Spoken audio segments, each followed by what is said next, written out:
Very very good evening सब लोगों को वेरी वेरी गुड इवनिंग। आ गए सब लोग।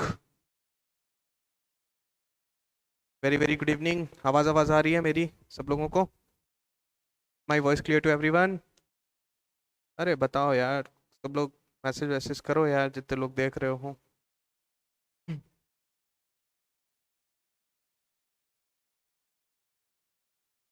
वॉइस वॉइस आ रही है ना सब लोगों को? हाँ चलो ठीक है, okay. Very very good evening Varshini, very very good evening. सब लोग शेयर वेयर कर दो यार। हाँ Kalyan, very very good evening. Divyanshi, very very good evening. तो यार शेयर वेयर कर दो लेक्चर यार, ठीक है। फिर शुरू करते हैं। Plant tissue culture. ओके ठीक है। Thank you Pooja, very very good evening. हाँ चलो, तो आज शुरू कर रहे हैं क्या? प्लांट टिश्यू कल्चर, ठीक है। तो प्लांट टिश्यू कल्चर में हम लोग सब एक एक चीज कंसेप्ट जो भी हैं सबको देखेंगे, और जो सिलेबस के अकॉर्डिंग, गेट का जो सिलेबस है उसके अकॉर्डिंग हम लोग पढ़ेंगे, ठीक है। तो सबसे पहले जो है वो हम लोग एक बार सिलेबस देख लेते हैं कि सिलेबस में क्या क्या है, ठीक है। गेट के सिलेबस में क्या क्या है। ऑल्दो पहले क्वेश्चन नहीं आते थे, अब क्वेश्चन धीमे धीमे आना शुरू हुए हैं, ठीक है। यहाँ से टॉपिक से अगर बोलें कि ट्रांसजेनिक प्लांट से, ट्रांसजेनिक प्लांट्स है जैसे, यहाँ से क्वेश्चन आना शुरू हुआ है, ठीक है। एनिमल टिश्यू कल्चर से भी क्वेश्चन आना शुरू हुआ है, धीमे धीमे प्लांट से भी कुछ आए हुए हैं, कुछ कुछ सालों में पूछे गए हैं, ठीक है। चलो, तो स्टार्ट कर रहे हैं। तो क्या क्या पढ़ना है वो देख लेते हैं एक बार। ये सिलेबस है, ठीक है, जो गेट का सिलेबस है। वेबसाइट पे जाओगे, आईटी खड़गपुर का जो गेट 2022 की जो वेबसाइट है उस पर मिल जाएगा। सिलेबस में क्या क्या दे रखा है? टोटीपोटेंसी दे रखा है, रीजनरेशन ऑन प्लांट्स दे रखा है, प्लांट ग्रोथ रेगुलेटर एंड एलिसिटर्स के बारे में पढ़ना है, टाइप्स ऑफ कल्चर जो हैं उनके बारे में पढ़ना है कि किस तरीके के कल्चर्स होते हैं, जैसे कि कैलस कल्चर होता है, सस्पेंशन कल्चर होते हैं, ठीक है, एम्ब्रियो कल्चर है, ऑर्गन कल्चर है। तो इस तरीके के जो कल्चर सिस्टम्स है उनके बारे में पढ़ना है। And production of secondary metabolites, ठीक है, हेयरी रूट कल्चर क्या होता है, प्लांट प्रोडक्ट्स इंडस्ट्रियल इंपॉर्टेंस के जो हैं। तो इन सारी जगह से जो है क्वेश्चंस पूछे जाते हैं हमेशा, ठीक है। तो ये सब हम लोगों को पढ़ना है, ठीक है। और ट्रांसजेनिक प्लांट्स में जैसे कि अगर हम बात करें तो ट्रांसजेनिक प्लांट में एग्रोबैक्टीरियम ट्यूमिफेशियंस का नाम शायद सब लोगों ने सुना होगा, वहां से क्वेश्चन पूछा जाता है, ठीक है। 2019 में क्वेश्चन आया था एग्रोबैक्टीरियम से। तो मतलब आते रहते हैं क्वेश्चन, ठीक है। तो चलो स्टार्ट कर रहे हैं। तो हम लोग सबसे पहले पढ़ना शुरू करते हैं, थोड़ा प्लांट सेल के बारे में पहले जानते हैं, ठीक है। और फिर शुरू करेंगे क्या, टोटीपोटेंसी के बारे में पढ़ेंगे कि टोटीपोटेंसी क्या होता है, ठीक। आज का टारगेट है टोटीपोटेंसी के बारे में पढ़ना। प्लांट सेल का एक बेसिक छोटा सा इंट्रोडक्शन लेंगे, ठीक है। और पढ़ेंगे मेन जो प्लांट ग्रोथ रेगुलेटर्स हैं, ये वेरी वेरी इंपॉर्टेंट है, यहाँ से क्वेश्चन जरूर आएगा, ठीक है। हाँ, यहाँ से क्वेश्चन हमेशा पूछा ही जाना है और आना ही आना है, ठीक है। तो शुरू करते हैं, चलो। तो सबसे पहले अगर हम प्लांट टिश्यू कल्चर की बात करें कि प्लांट टिश्यू कल्चर क्या होता है, तो सब लोग जानते हो कि इन विट्रो कंडीशंस में, इन विट्रो कंडीशंस में जैसे कि हमारी लेबोरेटरी कंडीशन होती है ना, इन विट्रो कंडीशन किसे कहते हैं? अरे इन विट्रो कंडीशन वगैरह सुने हो कभी, जानते जानते हो ना सब लोग? अरे यार बोलोगे सब लोग, मैसेज ऐसेज करके बताओगे? सुने वने हो कभी इन विट्रो कंडीशंस के बारे में? क्या होती है? जो लेबोरेटरी लेबोरेटरी में जो तुम specific conditions, growth medium, pH, temperature जो रिक्वायर्ड होता है ग्रोथ ऑफ द सेल के लिए, वो तुम आर्टिफिशियली प्रोवाइड कराओ, उसको हम लोग क्या बोलेंगे? इन विट्रो कंडीशंस के अंदर ग्रो कराना, हाँ, लैब कंडीशन में, ठीक है। तो क्या लिखा हुआ है प्लांट टिश्यू कल्चर की जनरल अगर एक डेफिनेशन की बात करें तो क्या लिखा है? Plant tissue culture refers to the in vitro cultivation of the plant seed, plant parts, tissue हो सकता है, या फिर ऑर्गन हो सकता है, या फिर एम्ब्रियो हो सकता है, सिंगल सेल हो सकती है, या फिर प्रोटोप्लास्ट हो सकता है। प्रोटोप्लास्ट किसको बोलते हैं? प्रोटोप्लास्ट किसको बोलते हैं, पता है क्या? प्रोटोप्लास्ट क्या होता है? अरे बोलो भैया, लोगों सब लोग बताओ, प्रोटोप्लास्ट किसको बोलते हैं, जानते हो क्या? प्रोटोप्लास्ट किसको बोलते हैं? अरे मैसेज वैसेज करो यार सब लोग, मैसेज वैसेज करके बताओ, बताओ बताओ, जल्दी बताओ, जल्दी बताओ, जल्दी बताओ सब लोग, सब लोग बताओ, मैसेज करो, प्रोटोप्लास्ट किसको बोलते हैं? तो अगर हम प्लांट सेल की बात करें तो प्लांट सेल में क्या होती है? सेल मेम्ब्रेन होती है और सेल वॉल होती है, ठीक है। तो जो विद सेल, उस प्लांट सेल से अगर सेल वॉल को हटा दिया जाता है तो बचने वाला पार्ट को हम लोग क्या बोलते हैं? प्रोटोप्लास्ट बोलते हैं, ठीक है। ठीक है। The procedure of plant tissue culture have been developed to such a level that any plant species can be regenerated in vitro through several methodologies. ठीक है, तो प्लांट टिश्यू कल्चर बेसिकली करने का मतलब क्या, करने का मतलब यह है कि हम किसी भी प्लांट टिश्यू कल्चर की टेक्निक से हम किसी भी प्लांट को वापस से रीजनरेट कर सकते हैं और रिप्रोड्यूस कर सकते हैं। ठीक है, ठीक। तो अगर ऐसा क्या खास बात है कि प्लांट सेल को हम लोग, प्लांट सेल से कोई भी सिंगल सेल भी अगर आपको मिल जाती है तो उससे हम पूरा ऑर्गेनिज्म बना लेते हैं, और यही क्या है, यही जो होती है वो उसको क्या बोला जाता है, टोटीपोटेंसी। तो ये क्या है, प्रॉपर्टी है किसकी, प्लांट सेल की, टोटीपोटेंसी। ठीक है, यही खास बात है जिसकी वजह से अगर हमारे पास एक सिंगल सेल भी हो, एक सिंगल सेल भी अगर किसी प्लांट की मिल जाए तो हम पूरा का पूरा प्लांट बना सकते हैं उससे। ठीक है, ये फायदा है प्लांट सेल का। ठीक, और क्या है, देखो पढ़ो जरा, unlike animal cell, plant cells even have highly mature and differentiated, retain the ability to change to a meristematic state and differentiate to a whole plant if it has retained an intact membrane system and a viable nucleus। तो अगर उनके पास, किसी भी plant cell के पास अगर कोई viable nucleus है और डिफरेंशिएटेड सेल भी है, डिफरेंशिएटेड सेल कौन सी होती है, जो सेल ऑलरेडी किसी फंक्शन के लिए डिटरमाइन हो चुकी है, यानी कि अगर मैंने तुमसे ये कह दिया कि तुम्हारा काम पढ़ना है तो तुम उस चीज के लिए डिटरमाइंड हो, डिफरेंशिएटेड हो कि तुम भाई कि मुझे केवल पढ़ना है। ठीक है, तो वो तुम्हारा काम है। ठीक, तो वैसे ही प्लांट सेल में हर एक ऑर्गन जो है, जैसे लीफ है, ठीक है, स्टेम है, तो हर सेल जो है वो डिफरेंशिएट होके किसी पर्टिकुलर ऑर्गन का फॉर्मेशन करती है। ठीक है, लेकिन उनके अंदर ये फ्लेक्सिबिलिटी है कि वो वापस से जब किसी पर्टिकुलर ऑर्गन में कोई सेल है, जैसे वो लीफ बना रही है, ठीक है, तो वो सेल को अगर तुम इन विट्रो कंडीशंस में अगर ग्रो कराओ तो वो सेल वापस से डिफरेंशिएट स्टेट से, जो फंक्शनल स्टेट थी, जिस फंक्शन पर्टिकुलर उसका काम क्या था, लीफ सेल को बनाना, लीफ में प्रेजेंट थी, लीफ सेल में कंट्रीब्यूट कर रही थी, पर वो सेल को अगर हम आर्टिफिशियली ग्रो कराना शुरू कर दें, इन विट्रो अगर ग्रो कराना शुरू कर दें और proper environmental condition, pH, temperature और बहुत सारी जो भी न्यूट्रिएंट की रिक्वायरमेंट हो, अगर वो हम आर्टिफिशियली प्रोवाइड करा दें तो वो क्या कर जाएगी, वापस से एक पूरा का पूरा होल प्लांट बनाने में कैपेबल है। ठीक है, और यही प्रॉपर्टी क्या है, totipotency of the plant cell.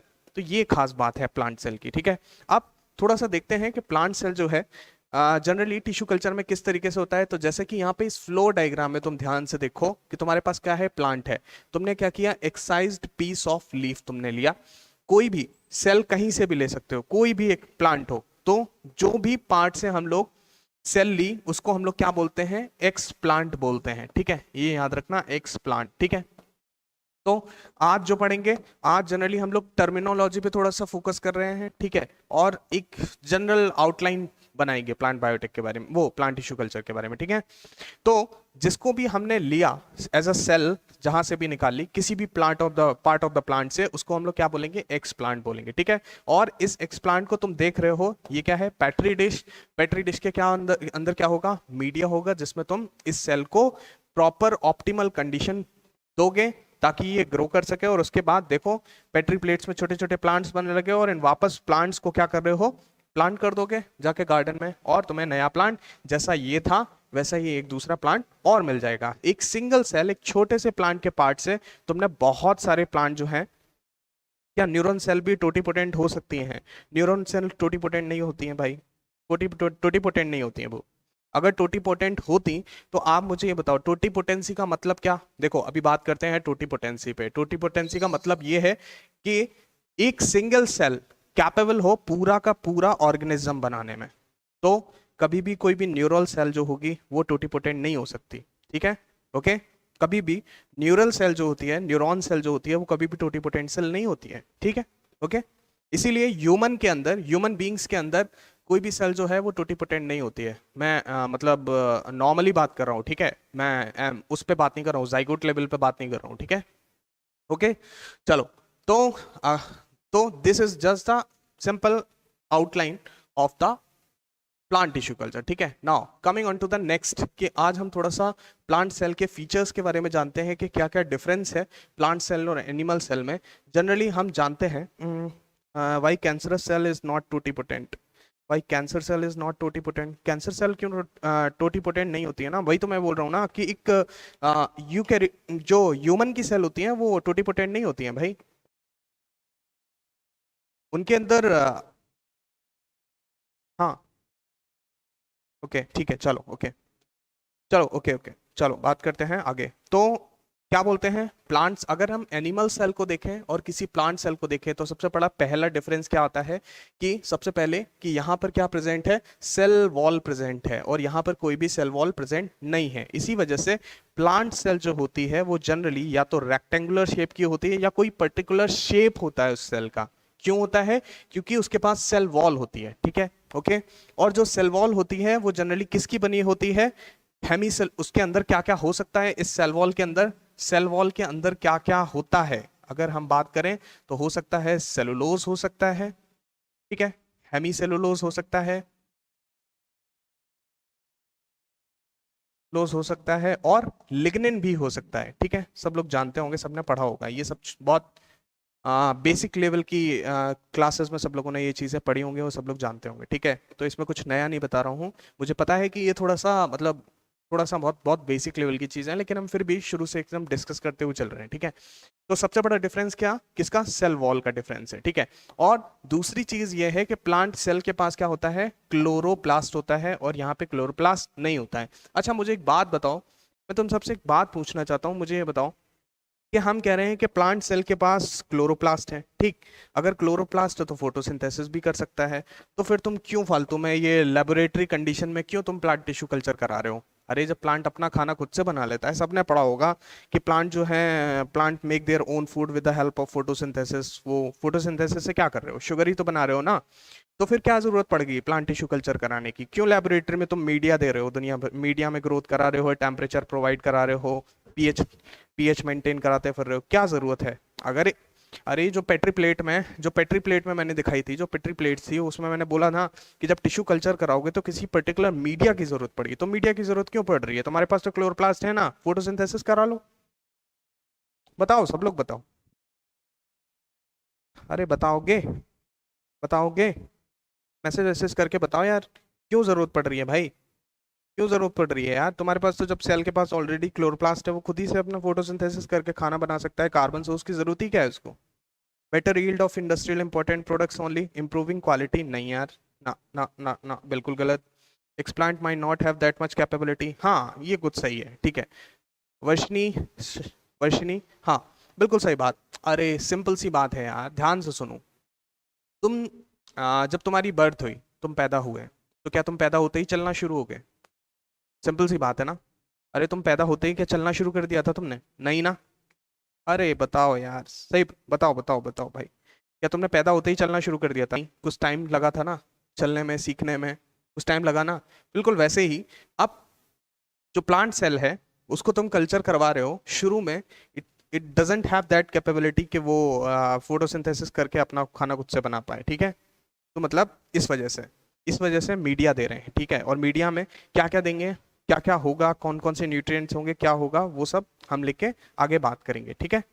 ठीक है हाँ, ठीक है। तो ग्रोथ के लिए ये सब दे रहे हैं, ठीक है। और दूसरी बात अगर हम बात करें तो एनिमल सेल में सेंट्रियोल होता है, पर प्लांट सेल में कोई भी सेंट्रियोल प्रेजेंट नहीं होता है, ठीक है। कोई भी सेंट्रियोल प्रेजेंट नहीं होता है, ठीक है। और सबसे बड़ा बेसिक डिफरेंस जो है वो किसका है? सेल वॉल है यहाँ पर और यहाँ सेल वॉल नहीं है। यहाँ क्लोरोप्लास्ट है, यहाँ क्लोरोप्लास्ट नहीं है, ठीक है। बाकी सब चीजें जो है वो लगभग सेम है, ठीक है, प्रेजेंट है, ठीक। और अगर हम लोग आगे की बात करें, आगे और समझें, तो इनके पास स्पेशलाइज्ड ऑर्गन होता है जो जो तुम्हें बड़ा सा बिल्कुल एकदम दिखाई दे रहा होगा, एकदम बड़ा सा गुब्बारे जैसा। तो उसको क्या बोलते हैं? वैक्यूल बोलते हैं, ठीक है। वैक्यूल जो होता है, हाँ वैक्यूल जो होता है, अरे नहीं नहीं, ये कौन बोल रहा है भाई एक्सप्लांट इज डेड? नहीं नहीं, ऐसा नहीं होता है यार, एक्सप्लांट डेड नहीं होता है। नहीं नहीं नहीं कल्याण कुमार भाई, एक्सप्लांट डेड वेड नहीं होता है यार, वायबल। अभी अभी तो मैंने बताया था यार, प्लांट्स टिश्यू कल्चर की यार, देखो अभी अभी डेफिनेशन में हमने पढ़ा है यार, सिंपल। देखो ध्यान से समझो, देखो ध्यान से देखो, फिर से देखो, फिर से देखो क्या लिखा हुआ है।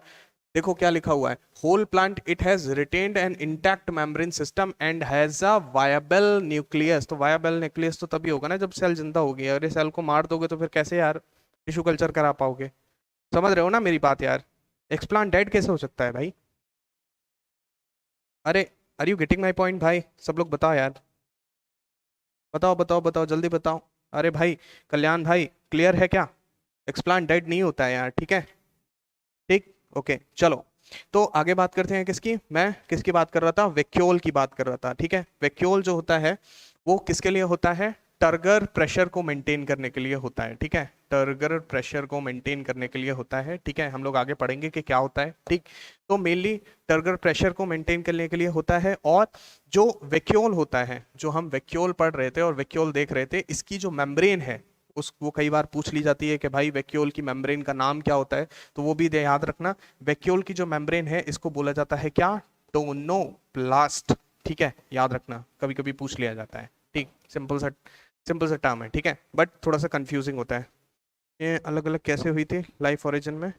अरे क्या बोल रहे हो भाई, वर्षा सक्सेना क्या बोल रही हो? ओके ठीक है। हाँ भाई Prabhat Kumar, very very good evening भाई, ठीक। चलो ओके। तो नेक्स्ट हम लोग बात करते हैं किसकी, क्लोरोप्लास्ट पे बात करते हैं, ठीक है? क्लोरोप्लास्ट को हम लोग क्या बोलते हैं? प्लास्टिड बोलते हैं, ठीक है? इसमें क्या होता है, इसमें अगर हम बात करें तो अगर प्लांट में अगर स्टोरेज की बात करें, जैसे कि यहाँ पे क्लोरोप्लास्ट होता है, ठीक है? क्लोरोप्लास्ट में क्या कर रहे हो तुम? फोटोसिंथेसिस कर रहे हो, ठीक है? इसके कुछ और पार्ट्स भी हैं, ठीक है? जैसे अगर हम बात करें किसी प्लांट सेल में, अगर स्टार्च स्टोरेज की बात करें, स्टार्च स्टोरेज की बात करें, तो स्टार्च स्टोरेज कहाँ होता है प्लांट सेल में, बताओ? अरे स्टार्च बना रहे हो ना, फोटोसिंथेसिस से ही तो बना रहे हो मेरे भाई। बायो प्रोसेस की क्लासेस सीरीज कब से होंगी? अच्छा संचित, बायो प्रोसेस की ऑलरेडी मैं बहुत सारी क्लासेस ले चुका हूँ और बीच बीच में फर्दर हम लोग और लेते रहेंगे, डोंट वरी। और अगर आपको बहुत ज़्यादा अगर लग रहा है कि पढ़ना है तो you can join our batch, okay? Batch चल रहा है, उसमें मैं पढ़ा रहा हूँ, ठीक है? बायो प्रोसेस ही पढ़ा रहा हूँ वहाँ पर, ठीक है? तो चाहो तो यू कैन ज्वाइन, ठीक है? ओके, क्या बोलते हैं? हाँ, स्टार्च स्टोरेज कहाँ होता है, ठीक है? क्या होता है? अमाइलोप्लास्ट, बिल्कुल सही। प्रभात कुमार ने बोला है क्या होता है, स्टार्च स्टोरेज कहाँ होता है? अमाइलोप्लास्ट में होता है, ठीक है? याद रखने वाले टर्म है, ठीक है? छोटी छोटी चीजें हैं लेकिन याद करने वाली हैं, ठीक? ओके, ठीक। Am I clear? सब लोगों को समझ में आ रही है मेरी बातें, ठीक है? अगर वही मैं बात करूं तो एक और होता है, अगर हम बात करें प्लांट सेल में, अगर फैट स्टोरेज की अगर बात करें तो फैट स्टोरेज कहाँ होता है? फैट स्टोरेज कहाँ होता है? फैट स्टोरेज कहाँ होता है प्लांट सेल में? Fat storage, how can you join? Okay संचित, एक नीचे जो लाइन चल रही है ना, जो मूविंग टेस्ट आ रहा है ना, उसमें नंबर आ रहा होगा 9919149001, ठीक है? ये ऑफिस का नंबर है कोचिंग का, तो वहाँ पे कॉल कर लो। जो ऑफिस वाले नंबर पे दे विल गाइड यू कि कैसे ज्वाइन करना है, ओके? ठीक है, कोचिंग वाला नंबर है, उसका नंबर है 9919149001, ठीक है? वहाँ पे कॉल कर लो, दे विल गाइड यू कि कैसे ज्वाइन करना है, ओके? हाँ बिल्कुल सही, बिल्कुल सही, जिसने भी ऑप्शन दिया है बिल्कुल सही बोला है। क्या बोला है? इलायोप्लास्ट, ठीक है? ठीक है, इलायोप्लास्ट, ठीक है? स्पेलिंग गलत बोली है, इलायोप्लास्ट, ठीक है? तो ये हमारी कहाँ होती है? फैट स्टोरेज होता है, ठीक है? ओके, ठीक। अरे सही है भाई, लोगों को बोलो बोलो बोलो बोलो बोलो, ठीक। चलो अब आते हैं नेक्स्ट पॉइंट पे, बात करते हैं। ये तो जस्ट सिंपल था, थोड़े से डिफरेंसेस देखते हैं। अगर प्लांट और कंपैरिजन अगर देखें एक प्लांट सेल और एनिमल सेल के बीच में, तो ध्यान से देखो सब लोग क्या क्या कंपैरिजन है। देखो सबसे पहले बात कर रहे हैं किसकी? साइज की। तो प्लांट सेल जो होती है वो कंपेरेटिवली लार्जर होती है और एनिमल सेल जो होता है वो स्मॉलर होता है, ठीक है? उसके बाद synthesis of amino acid and coenzyme की अगर बात करें तो ये खुद से अपने अमाइनो एसिड, विटामिन और कोएंजाइम को सिंथेसाइज कर सकते हैं, बट ये नहीं कर सकते हैं, ठीक है? ओके, इसीलिए तो बाहर से खाना खाते हैं, ठीक। चलो सेंट्रियोल की बात करें तो यहाँ अपसेंट होते हैं in the plant cell except in the motor cells of the lower plants, ठीक है? तो यहाँ पे जनरली मान के चलेंगे कि एब्सेंट होते हैं, ठीक है? और यहाँ पर प्रेजेंट होते ही हैं, ठीक। यहाँ पर जो food is stored in the form of starch, यहाँ स्टार्च की फॉर्म में हम लोग फूड को स्टोर करते हैं, और यहाँ किसकी फॉर्म में स्टोर करते हैं? ग्लाइकोजन की फॉर्म में। और ग्लाइकोजन कहाँ स्टोर होता है? कहाँ स्टोर होता है ग्लाइकोजन? अरे ग्लाइकोजन कहाँ स्टोर होता है यार? लिवर में होता है कि नहीं होता है? अरे सही है ना, लिवर में होता है कि नहीं होता है? अरे भाइयों बोलो, लिवर में होता है ना? ठीक है, सही है। चलो आगे देखते हैं क्या है। साइज ऑफ द वैक्यूल की बात करें तो यहाँ एक वन लार्ज बड़ा सेंट्रल वैक्यूल होता है, ठीक है? और उस वैक्यूल में क्या क्या होता है। वैक्यूल जो होता है वो किस लिए होता है, किस लिए होता है, अरे भाई बताओ यार। एक तो उसकी मेम्ब्रेन को टोनोप्लास्ट बोलते हैं, और यहाँ पर जो वेस्ट प्रोडक्ट होते हैं सेल के उनका डाइजेशन होता है, ठीक है, कहाँ, वैक्यूल में, ठीक है। अगर हम सेल शेप की बात करें तो यहाँ पर यूजुअली रेक्टेंगुलर और मोर रिजिड, यानी कि मैंने बताया कि सेल वॉल जो होती है उसकी वजह से यहाँ रेक्टेंगुलर शेप की सेल्स होती हैं जनरली, लेकिन प्लांट सेल जो होती है उसमें कोई सेल वॉल प्रेजेंट नहीं होती है, इसलिए they are irregular in shape, ठीक है। ओके, हाँ बिल्कुल बिल्कुल सही लेवर, ठीक है। चलो आगे देखते हैं। अगर यहाँ पे लाइसोसोम की बात करें तो लाइसोसोम जो होते हैं वो प्लांट सेल में रेयर होते हैं, बट एनिमल सेल्स में बहुत सारे जनरली लाइसोसोम्स प्रेजेंट होते हैं, ठीक है, क्योंकि वहीं डिग्रेडेशन होता है, किसका किसका डिग्रेडेशन होता है लाइसोसोम में, अरे बताओगे सब लोग, किसका डिग्रेडेशन होता है प्लांट लाइसोसोम में, अरे बोलो बोलो बोलो सब लोग बोलो, इस चीज का डिग्रेडेशन करते हैं। चलो ठीक है, बताते रहना, ठीक है। चलो आगे देखते हैं। नाउ अगर हम बात करें सेलुलर टोटिपोटेंसी की, अब बात करें हैं सेलुलर टोटिपोटेंसी की, ठीक है, यहाँ से बेसिकली चीजें शुरू हो रही हैं, ठीक है। यहाँ पर क्या होता है सेलुलर टोटिपोटेंसी में, तो सब लोग देखो और सब लोग ध्यान से सुनो, ये खास चीज है और जो खास प्रॉपर्टी है किसकी, केवल और केवल प्लांट सेल की, ठीक है, केवल प्लांट सेल की प्रॉपर्टी है ये, ठीक है। एनिमल सेल में ऐसा नहीं है। सेलुलर टोटिपोटेंसी क्या होता है, it is the ability of a single cell to differentiate into a cell type and to organise them to give rise to an entire organism, यानी कि एक सिंगल सेल इस कैपेबल होती है, इस चीज के लिए कैपेबल होती है कि वो पूरे के पूरे ऑर्गेनिज्म को बना सकती है, ठीक है। ये है खास बात किसकी, टोटिपोटेंसी की। तो spores and the zygote are some of the examples of the totipotent cells. Every plant cell contain complete genetic information shows cellular totipotency, that is they are capable of giving rise to an entirely new plant। तो क्या genetic information क्या human की cell के पास नहीं होती है, human के भी पास जो सेल्स हैं हर सेल के अंदर पूरी की पूरी जेनेटिक इंफॉर्मेशन तो होती है ना, पूरा का पूरा डीएनए तो होता ही है ना भाई, लेकिन फिर भी उनके अंदर ये प्रॉपर्टी नहीं होती है, ठीक है। अरे ठीक है कि नहीं है, ठीक है, ठीक है, अरे बोलो यार हाँ या ना, बोलो बोलो बोलो जल्दी बोलो। अब अगर हम सेलुलर टोटिपोटेंसी की जो बात कर रहे हैं, the two phenomenon gives rise to whole plant described as cellular totipotency. Cellular totipotency जो है वो दो चीजों से गवर्न हो रही है, दो फिनोमेनन से गवर्न हो रही है। वो कौन से हैं, पहला है डी डिफरेंशिएशन और है रीडिफरेंशिएशन, ठीक है। तो टर्मिनोलॉजी है, ठीक है, मैं इसीलिए बोल रहा था कि आज हम केवल और केवल आज वाले सेशन में हम केवल टर्मिनोलॉजी पे फोकस कर रहे हैं, ठीक है। तो सुनना कि डी डिफरेंशिएशन का मतलब क्या होता है और रीडिफरेंशिएशन का मतलब क्या होता है, ठीक है। तो इन्हीं यही दो चीजें हैं जो किसको किसको दे रही हैं, किसकी जिसकी वजह से क्या हो रही है, सेलुलर टोटिपोटेंसी जैसी कोई चीज आ रही है, ठीक है।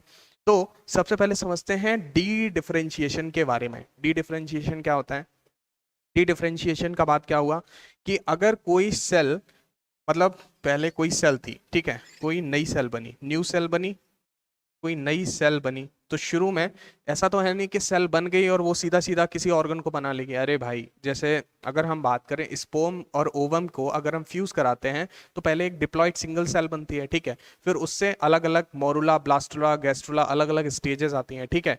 फिर जब ये स्टेजेस होने के बाद सेल्स जो हैं वो पर्टिकुलर ऑर्गेनिज्म को बनाती, मतलब पहले कोई किसी टिश्यू को बनाएंगे और फिर ऑर्गन आता है, फिर ऑर्गन सिस्टम आता है। ऐसा कुछ पढ़ा है हम लोगों ने, अरे बताओ यार पढ़ा है कि नहीं पढ़ा है, ऐसे छोटे पे कभी छोटी छोटी क्लासेस में जो 11वीं 12वीं की क्लासेस थी उसमें पढ़ा है ना कभी कभी, एक न्यू सेल है, फिर उस सेल से मल्टीपल सेल बनेंगी, टिश्यू बनेगा, फिर ऑर्गन बनेगा, फिर ऑर्गन सिस्टम बनेगा, ऐसे ही कुछ होता है ना। तो जब एक सिंगल सेल न्यू सेल बनी और वो सेल किसी पर्टिकुलर ऑर्गन बनाने में लेट से गई, ठीक है, जैसे लेट से कि अगर प्लांट की बात करते हैं तो जैसे वो लीफ सेल, लीफ में बनी, ठीक है, लीफ सेल बन गई, ठीक। अब तुम्हें क्या करना है कि तुम्हें टिश्यू कल्चर कराना है, ठीक है, उसी प्लांट का। तुम क्या कर रहे हो, इस लीफ में जो लीफ थी तुमने इसकी पेड़ की लीफ को काट लिया, छोटे से टुकड़े में एक दो सेल ले ली, और उसके बाद तुम क्या करोगे, इस सेल को लेबोरेटरी में लेके जाओगे, यहां से क्या करोगे, एक्सप्लांट लोगे, ठीक है, एक्सप्लांट लिया हमने, और इस एक्सप्लांट को कहां ले जाओगे, लेबोरेटरी में ले जाओगे, ठीक है। लेबोरेटरी में ले जाने के बाद यहां पर इसको क्या करोगे, प्रॉपर एनवायरमेंट कंडीशन प्रोवाइड करोगे, कंडीशन कराओगे ताकि ये ग्रो हो सके, ठीक है, ग्रो हो सके। और वो तो क्या है कि देखो सेल जो थी वो न्यू सेल ऑर्गन बना चुकी थी, किसी लीफ सेल थी, तो यानी कि वो सेल पूरी तरीके से क्या थी, डिफरेंशिएटेड सेल थी, ठीक है, क्योंकि वो लीफ सेल में कंट्रीब्यूट कर रही थी, डिफरेंशिएटेड सेल थी, ठीक है। वो अब डी डिफरेंशिएशन से वापस से डी डिफरेंशिएटेड स्टेट से, यानी कि वो सेल पहले से ही डिटरमाइंड हो चुकी है लीफ सेल बनाने के लिए,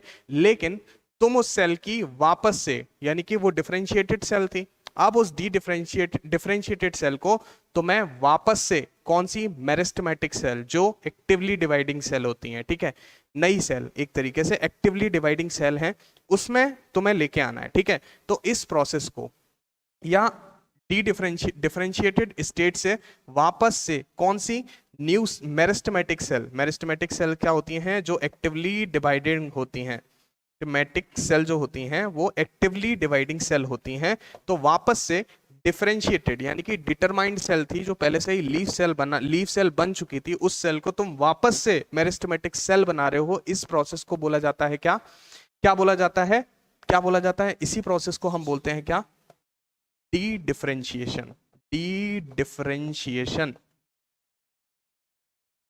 ठीक है। क्योंकि आप देखो जैसे ये सेल जो थी जिसको जो डिफरेंशिएट हो चुकी थी, तो वो सेल जो है वो लीफ सेल में कंट्रीब्यूट कर रही थी, तो उस सेल की जो मतलब हम बोलें कि वो एक क्यूसेंट स्टेज में चली गई थी, यानी कि अब वो फर्दर डिवाइड नहीं कर रही थी आगे और फर्दर कुछ नहीं कर रही थी, ठीक है, सिंपली शांति से लीफ सेल बना रखा था। लेकिन तुमने उस सेल को निकाला और लेबोरेटरी कंडीशन में लेके गए, तुमने उसको मीडिया प्रोवाइड किया, जो ग्रोथ ऑप्टिमल कंडीशंस होती हैं वो प्रोवाइड करी, तो वो सेल वापस से डिफरेंशिएटेड सेल से मेरिस्टेमेटिक सेल में कन्वर्ट हो जाएगी। और मेरिस्टेमेटिक सेल्स जो होती हैं वो क्या होती हैं, फिर से सुन लो, एक्टिवली डिवाइडिंग सेल्स होती हैं, ठीक है। इनका कोई फेट डिसाइड नहीं हुआ होता है, फेट डिसाइड मतलब कि इनको नहीं पता है कि इनको अभी क्या बनाना है, इनको नहीं पता कि इन्हें स्टेम बनाना है या इनको रूट बनाना है या इनको लीफ बनाना है, इनको अभी कुछ नहीं पता है, इनको बस इतना पता है कि हाँ भाई हम एक्टिवली डिवाइड कर रहे हैं बस, ठीक है, डिवाइड करेंगे, ठीक। एक्टिवली डिवाइडिंग सेल जो होती हैं उनको हम मेरिस्टेमेटिक सेल होते, तो किसी भी सेल को डिफरेंशिएटेड स्टेट से मेरिस्टेमेटिक स्टेट में लेके आना, इसको नोन एज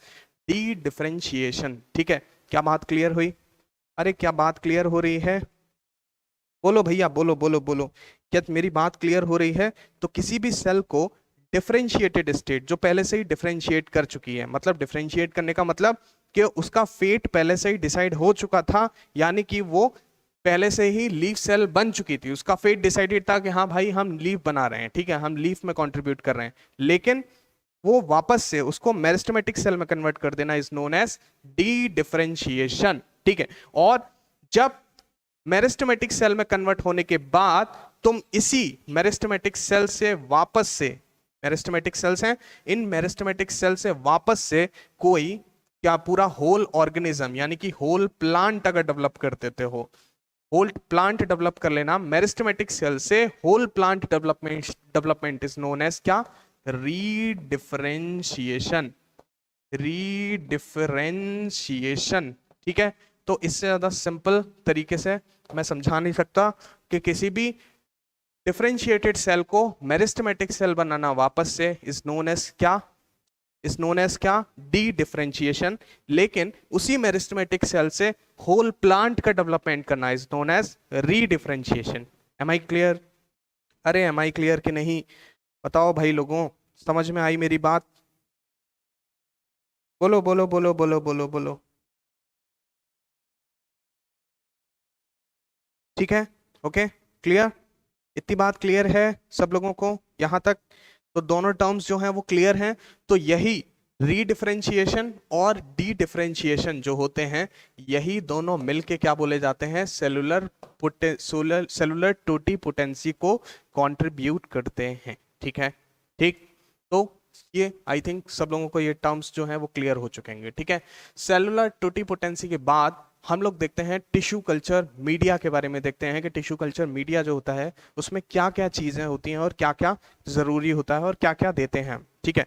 तो अगर हम बात करें टिश्यू कल्चर मीडिया का, तो इन विट्रो कल्चर है भाई, ठीक है, क्योंकि लेबोरेटरी में है, करा रहे हैं, ठीक है। तो क्या है कि plant cells are composed of 4 basic component, किसी भी प्लांट सेल को कल्चर कराने के लिए मेनली 4 कंपोनेंट्स जो हैं वो रिक्वायर होते हैं। कौन कौन से 4 कंपोनेंट? अगर हम बोलें तो एसेंशियल एलिमेंट्स या फिर इनऑर्गेनिक एलिमेंट्स भी बोल सकते हैं, ठीक है इनको, ठीक है। और दूसरा क्या होता है? ऑर्गेनिक सप्लीमेंट्स, ठीक है, जैसे कि विटामिन या अमाइनो एसिड्स।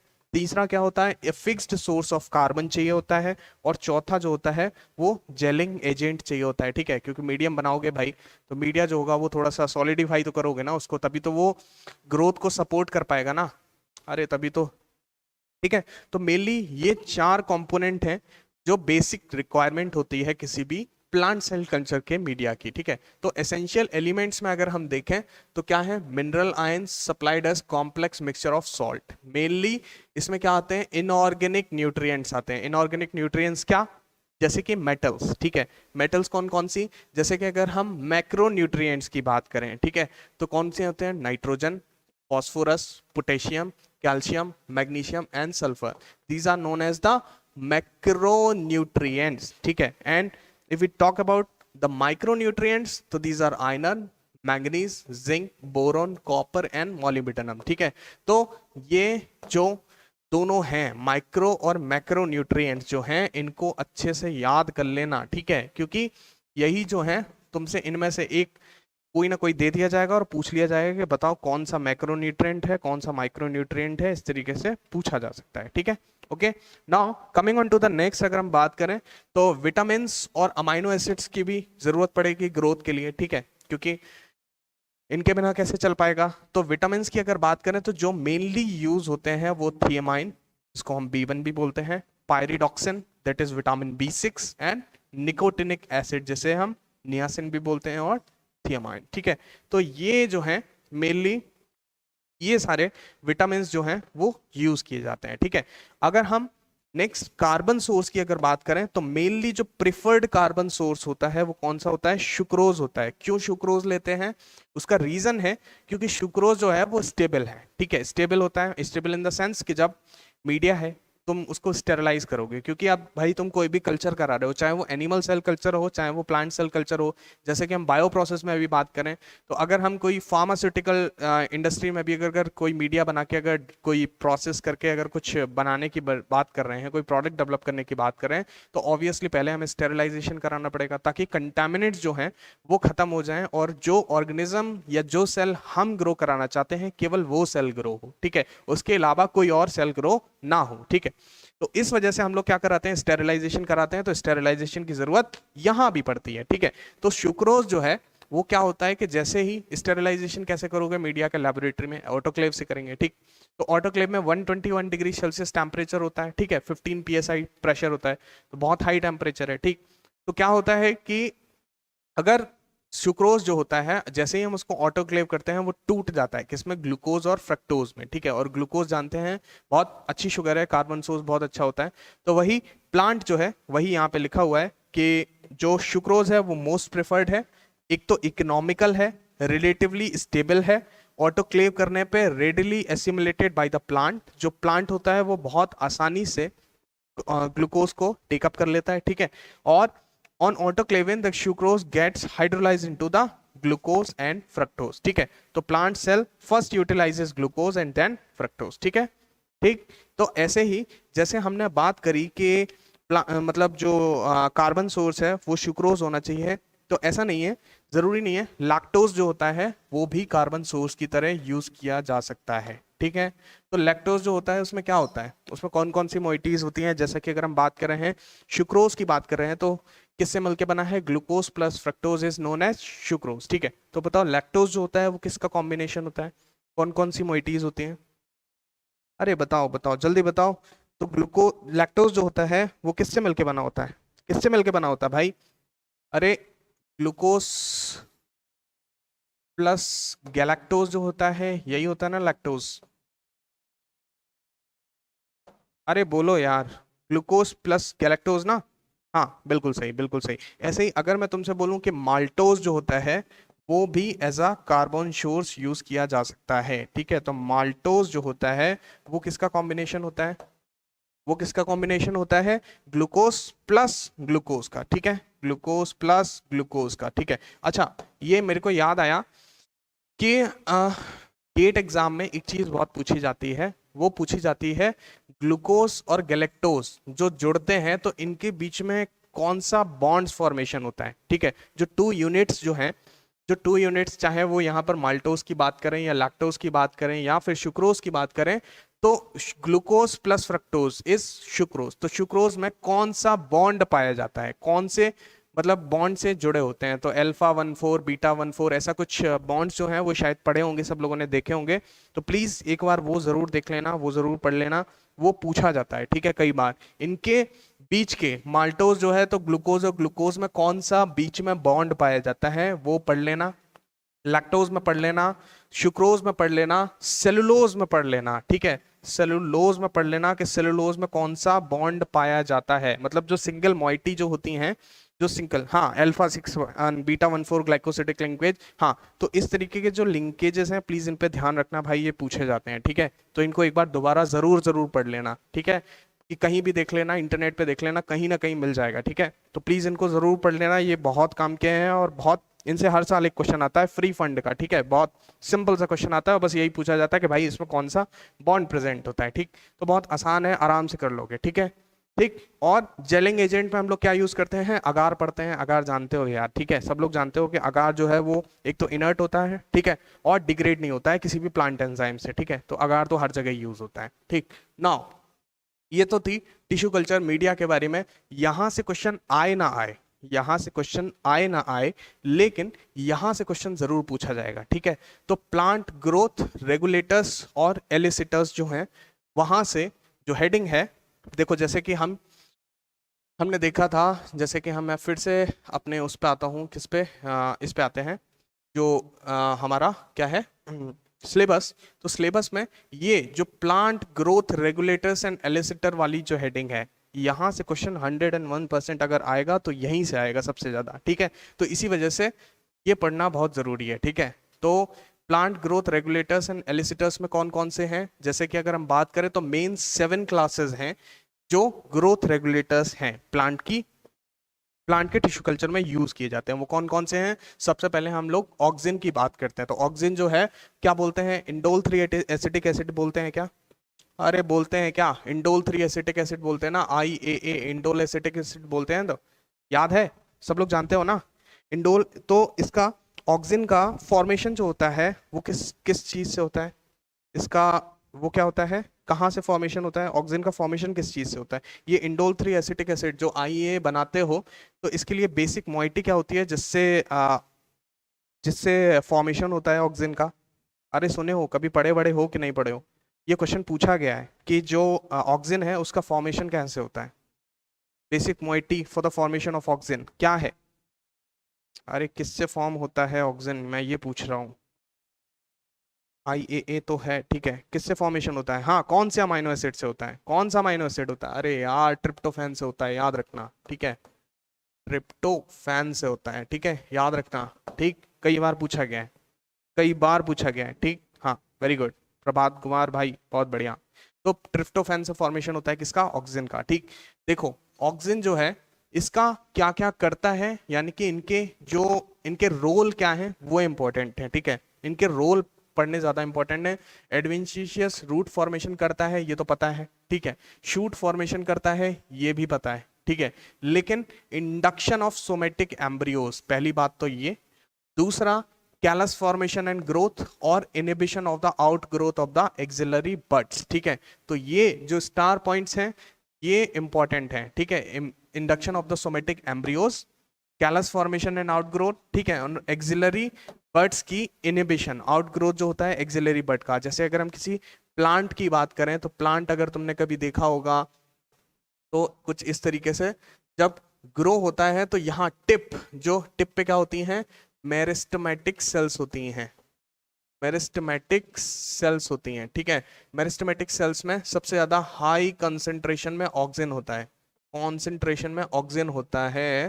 तभी अगर इस टिप को तुम यहां से काट दो, अगर काट दोगे तो क्या हो जाएगा कि जो अदर जो एक्सिलरी बर्ड्स होंगी छोटी छोटी, वो बहुत ज्यादा बन जाएंगी। तभी तुमने देखा होगा गार्डन में, कभी देखा हो कि शायद जो एक पेड़ होते हैं उनकी देखा होगा कि जो मतलब वहाँ के जो माली वाली होते हैं वो कटिंग वटिंग करते रहते हैं, तो वो स्पेसिफिकली प्लांट की इन टिप्स को काटते रहते हैं ताकि बंच जो है वो थोड़ा सा बड़ा हो जाए, ठीक है। अगर किसी प्लांट की अगर टिप को नहीं काटते हो तो तब तक जो होता है उसकी ग्रोथ जो होती है वो एक्सिलरी बड्स जो होती हैं, जो स्टेम होती हैं, उनकी ग्रोथ जो होती है वो स्लो होती है। अगर टिप पे ऑक्सीजन की कंसेंट्रेशन ज़्यादा है और तो प्लांट जो है वो हाइट में ज़्यादा बढ़ता है, ठीक है। लेकिन जैसे ही तुम उसकी टिप काट दोगे, ठीक है, तो एक्सिलरी बड्स जो होंगी उनकी ग्रोथ या स्टेम जो होंगी उनकी ग्रोथ जो हो जाएगी वो बढ़ जाएगी, ठीक है। ठीक है, तो शायद देखा होगा रूट टिप में भी मिलता है और शूट टिप में भी मिलता है, ठीक है। दो ही जगह जो है ऑक्सीजन का फॉर्मेशन होता है, ठीक है, एक तो रूट टिप में और शूट टिप में, ठीक ठीक, दोनों ही जगह ही होता है, ठीक है। ठीक है, तो मेनली ये पॉइंट्स तुम्हें फोकस करने वाले हैं।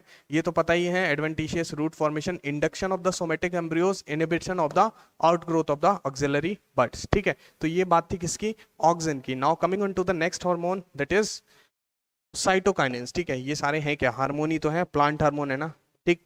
तो अगर हम बात करें नेक्स्ट तो साइटोकाइनेन की, तो ये क्या करता है, एडवेंटिशियस शूट फॉर्मेशन को करवाता है, ठीक, और inhibition of the root formation, ठीक, कैलस फॉर्मेशन एंड ग्रोथ जो है वो यहाँ दोनों जगह हो रही है, and stimulation of growth of the axillary buds जो यहाँ पर नहीं हो रही है, जो यहाँ पे इनहिबिट हो रहा है, वो साइटोकाइनेन क्या होता है, करवाता है। और इनहिबिशन ऑफ लीफ सेनेसेंस, ये स्टार पॉइंट है, ठीक है, इसको याद रखना, ठीक है। Inhibition of the leaf senescence को रोकने का काम कौन करता है, साइटोकाइनेन करता है, ठीक है। ठीक है, तो ये जो है इनके रोल मेनली हार्मोन्स के वो इंपॉर्टेंट है कि ये क्या करवाते हैं, ठीक है। तो जो स्टार पॉइंट बता रहा हूं वो जरूर याद कर लेना है, ठीक है। ये और ये स्टार पॉइंट है, ठीक है। तो साइटोकाइनिन जो है वो लीफ सेनेसेंस को क्या कराता है, इनहिबिट कराता है, ठीक है। तो याद रखना भाई, ठीक है, इंपॉर्टेंट है ये, ठीक। तो आई थिंक ऑक्सीजन और साइटोकाइनिन जो है वो क्लियर है सब लोगों को, अरे क्लियर है, ठीक। तो इतनी चीजें याद कर लेना भाई, ठीक है। जो जो मैं बता रहा हूँ पढ़ा रहा हूँ केवल इतना इतना पढ़ लेना, तुम्हें इसी में से क्वेश्चन मिलेगा, इससे बाहर कहीं क्वेश्चन नहीं आएगा, ठीक है। Now coming on to the next, तो आता है जिब्रेलिन। तो जिब्रेलिन जो होता है वो क्या क्या कराता है, तो अगर हम बात करें तो एक तो शूट इलोंगेशन कराता है, ये तो सिंपल पॉइंट है, ये तो हमें पता है, ठीक है। मेन पॉइंट ये है इंपॉर्टेंट, क्या है, release seeds somatic embryos apical buds and bulbs from, कहां से, डोरमेंसी से। तो जो सीड डोरमेंट होते हैं उनकी डोरमेंसी खत्म कराने का काम कौन कराता है, जिब्रेलिन कराता है, ठीक है। ठीक है, याद रखना ये पॉइंट इंपॉर्टेंट है, ठीक है। और inhibition of the adventitious root formation, ठीक है, ये भी किसका काम है, जिब्रेलिन का काम है, ठीक। Now coming on to the next that is abscisic acid that is called as ABA। और तो ABA जो है वो क्या कराता है, maturation of the somatic embryos. तो सोमेटिक एम्ब्रियोस जो होते हैं उनका मैचुरेशन काम कराने का कौन कराता है, ABA करवाता है। बल्ब एंड ट्यूबर फॉर्मेशन देखा होगा शायद पोटैटो में, ठीक है, तो वो कराता है कौन, abscisic acid. And promotion of the development of the dormancy, ठीक है। तो डोरमेंसी का प्रमोट कराने वाला का काम कौन कराता है, प्रमोट कराने का काम कराता है कौन है, ABA करवाता है। लेकिन अगर हम कहें कि डोरमेंसी को खत्म कराने वाला खत्म कौन कराता है, तो जिब्रेलिन कराता है। दोनों एक दूसरे के एंटागोनिस्ट हैं, ठीक है। अरे ठीक है, ये कंपैरिजन जरूर याद रखना, ठीक है, ठीक ठीक है। तो कंपैरिजन याद रखना, जिब्रेलिन जो होता है वो डोरमेंसी से क्या करता है, खत्म करवाता है, लेकिन ABA जो है वो डोरमेंट बनाता है, ठीक है, ओके, ठीक। Now coming on to the ethylene, तो इथिलीन का पता है, राइपनिंग ऑफ द फ्रूट सबको याद रखता है। सेनेसेंस ऑफ द लीफ जो है वो किसकी वजह से होता है, इथिलीन की वजह से होता है, ठीक है। नाउ लास्ट दैट इज पॉलीअमाइंस की अगर बात करें तो क्या कराते हैं, promotion of somatic embryogenesis, star point है, याद रखना, ठीक है, इंपॉर्टेंट है, ठीक है। और प्रमोशन ऑफ शूट फॉर्मेशन भी करवाते हैं, क्या, पॉलीअमाइंस करवाते हैं। और लास्ट है हमारा जेस्मोनिक एसिड, जो करवाता है क्या, एनहांसमेंट ऑफ मेरिस्टेमेटिक फॉर्मेशन, ठीक है। तो मेरिस्टेमेटिक सेल जो है वो केवल ऑक्सीजन की वजह से ही मतलब ग्रो नहीं करती हैं, ठीक है। ऑक्सीजन तो होता ही है, ऑक्सीजन तो कराता ही है, लेकिन जेस्मोनिक एसिड जो है वो भी क्या करवाता है, एनहांसमेंट ऑफ मेरिस्टेमेटिक फॉर्मेशन, यानी कि मेरिस्टेम जो होती है, मेरिस्टेमेटिक सेल्स जो होती हैं उनका फॉर्मेशन कराने का काम कौन करवाता है, जेस्मोनिक एसिड करवाता है, ठीक है। तो इतनी चीजें याद रख पाओगे, इतनी चीजें याद रख पाओगे, इतनी चीजें याद रख पाओगे, अरे बोलो हाँ या ना, ठीक है। तो केवल ये हार्मोन्स यही हैं, प्लांट ग्रोथ रेगुलेटर्स एंड एलिसिटर्स जो हैं वो यही हैं, ठीक है। केवल इनको याद रखना कि कौन कौन से हैं और इनका रोल क्या है। तुमसे ये पूछा जाएगा कि बताओ ऑक्सीजन जो है वो क्या करवाता है, ठीक है। ठीक है, तो इस तरीके से क्वेश्चन जो है वो तुमसे इसलिए इस तरीके से पूछा जाएगा कि लीफ सेनेसेंस को इनिबिट कौन कराता है, लीफ सेनेसेंस को प्रमोट कौन करता है, ठीक है। और तुम्हें 4 ऑप्शन दे दिए जाएंगे और इनमें से ही ऑप्शन होंगे, ठीक है। तो इतना याद रख लो, इतना डाइजेस्ट कर लो, ठीक है। इससे तुम्हारा एक क्वेश्चन आराम से निकलेगा, ठीक है। ठीक है, यहां से क्वेश्चन जरूर जरूर पूछा जाएगा और अच्छे से याद कर लेना, ठीक है। नाउ नेक्स्ट कमिंग, ऑक्सीजन और साइटोकाइनिन के रेशियो की अगर बात करें तो देखो, हम जानते हैं कि अगर, देखो ध्यान से देखना, हाई साइटोकाइनिन और लो ऑक्सीजन जब होता है तो दो चीजों का फॉर्मेशन होता है। किस किस का? कैलस फॉर्मेशन होगा, और जो कैलस जो तुमने ग्रो कराया होगा उसमें क्या होगा? शूट का डेवलपमेंट होगा, जब साइटोकाइनिन का रेशियो हाई होगा और ऑक्सीजन का रेशियो कम होगा, ठीक है। बहुत सिंपल चीजें हैं ये, ठीक है। हाँ, बहुत सिंपल चीजें हैं ये, तुम लोगों ने पहले पढ़ी होंगी, लेकिन पढ़ लो, काम आएगी। याद नहीं रहता है, सबको लगता है कि हाँ हमें ये आता है, हमें ये आता है, पर आता कुछ नहीं है। जब एग्जाम में आते हैं ना तो बहुत यही क्वेश्चन जो है वो छोड़ के आते हो, ठीक है। तो हाई साइटोकाइनिन और लो ऑक्सीजन पे क्या क्या फॉर्मेशन होता है? एक तो कैलस का फॉर्मेशन होगा, अगर कोई तुमने एक्सप्लांट दिया होगा तो उसमें क्या हो जाएगा? कैलस का फॉर्मेशन होगा। आगे बात करेंगे कि कैलस क्या होगा, कल बात करेंगे उस चीज के ऊपर। और अगर कैलस फॉर्मेशन पहले से हो रखा होगा तो उसमें क्या हो जाएगा? शूट डेवलपमेंट शुरू हो जाएगा। जैसे कि हमने अभी भी पढ़ा था कि एडवेंटिशियस शूट डेवलपमेंट कौन कराता है? साइटोकाइनिन कराता है, ठीक है। Now coming on to the next, कि अगर हाई साइटोकाइनिन है लिक और हाई ऑक्सीजन अगर हो जाता है तो क्या हो जाता है? रूट का फॉर्मेशन होता है, ठीक है। रूट का फॉर्मेशन, हाँ बिल्कुल बिल्कुल, यही जो है वो ज्यादा गलत होते हैं। कौन सी बुक बुक प्रेफर करें? तो बुक दो हैं जिससे पढ़ सकते हो। किसने पूछा है? रजत कुमार सिंह, ओके। रजत भाई, दो किताबों से पढ़ सकते हैं। एक तो HS चावला प्लांट बायोटेक्नोलॉजी की बुक है, HS चावला लिख देता हूं मैं, ठीक है। HS चावला, यहां से पढ़ सकते हो, प्लांट बायोटेक्नोलॉजी की बुक है ये। और दूसरी जो है वो तुम पढ़ सकते हो, कौन सी? BD सिंह, ठीक है। BD सिंह भी पढ़ सकते हो, ठीक है। ठीक है, अगर BD Singh of the biotechnology, इससे भी पढ़ सकते हो, लेकिन HS चावला जो है इसमें ज्यादा अच्छा दे रखा है, ठीक है। ओके, तो दोनों ही बुक हैं, इनसे भी पढ़ सकते हो। ऑल्दो BD सिंह भी अच्छी बुक है, यहाँ से भी पढ़ सकते हो, ठीक है। दोनों ही किताबें हैं, ठीक। नाउ तो यही है, तो ये याद रखना, हाई साइटोकाइनिन और हाई ऑक्सीजन जब है तब किसका फॉर्मेशन हो रहा है? रूट्स का फॉर्मेशन हो रहा है, अगर तुम्हारे पास कैलस है। और यहां पर भी क्या होता है? कैलस का फॉर्मेशन होता है, ठीक है।